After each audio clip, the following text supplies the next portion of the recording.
Let's turn this painting into a diagonal pattern instead of a normal pattern that repeats horizontally and vertically. I'm starting with a bird painting that I already removed the background from. Let's make the image a bit smaller at image size, because the scanned picture is much bigger than we need for a pattern. I'll make it 1000 pixels wide. And then let's make the transparent canvas bigger at image canvas size and multiply both the width and height by 1.25 and set it to 1250 by 1800 pixels. And if you don't have Photoshop, you can start a free 7-day trial from the link. To turn this into a repeating unit, let's go to Filter, Other, Offset, and divide the width and height of the canvas by 2, so we get 625 and 900.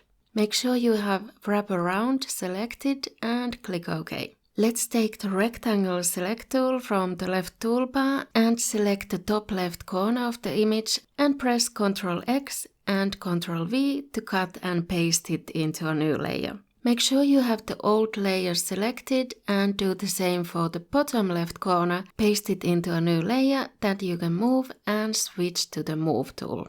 Then switch them around. In this case, the head of the bird was at the bottom, so now that goes on top and vice versa. And use the pink grid line that shows you the center to line them up together. Let's add a contrasting background color to see a little better. Right-click on one of the layers in the right sidebar and choose New Layer. Then go to Edit, Fill, and I'll use black for the solid color background because this is a light color painting. Drag the layer down so it's underneath everything else. Now there's this empty space in the middle of the pattern. You could add another image or multiple images here, but I'll just add in the same bird, but turn it into a mirror image and Edit, Transform, Flip Horizontal so it fits better in the leftover space. And it also makes the pattern look a little more varied.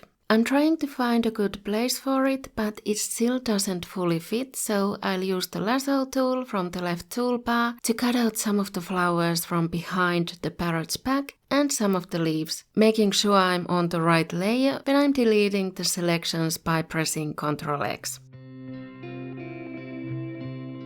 Now it fits better and I'll start filling up the black background with some of the individual flowers that I cut out earlier, leaving a bit of space between each of them, but let's skip through this part a bit faster. Now we can get rid of that solid color background layer by right-clicking it and choosing Delete Layer. And then go to File, Export, Quick Export as PNG to export this repeating unit, and also save it as a PSD file from File, Save As, to keep a version with all of the layers in case you want to tweak them later. You can upload this PNG file to Redbubble, for example. You just need to choose Offset Grid for the pattern to make it repeat correctly and set a background color. And then right-click on one of the layers on the right sidebar and choose Merge Visible to merge all the layers together. I'm gonna upload this to Amazon Merch on Demand, so I'll make a new canvas at File, New,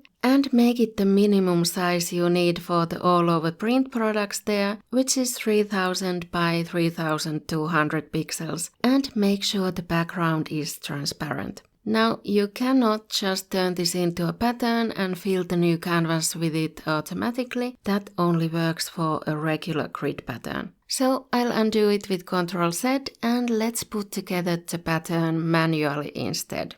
Drag the repeating unit to the empty canvas. I'll do the black background layer again just to see better that the pattern is clicking in place correctly. Let's move the first image right into the corner so that it snaps in place. Right-click on the layer and duplicate layer. Move that one above the first image and make sure it snaps in place directly above the last image. Duplicate it and bring the new image next to those two previous ones, and now it has to snap into place with the midpoint of the first image. Use the pink lines as guides. Continue duplicating and moving the images and the pattern will start forming. If you're trying to fill a bigger canvas with the pattern pieces, you can also select multiple at a time and duplicate them and place them together to make it faster. But this method might be more prone to making mistakes. Then hide the solid color layer and you can export it as PNG with a transparent background or as a JPEG with a colored background, especially if you need a smaller file size. You can use this version, for example, on throw pillows, tote bags and phone cases on Amazon Merch. Just set them to fill the product and choose a background color. But if you want to showcase your Redbubble designs online, here's how to use the free Photoshop templates. See you there!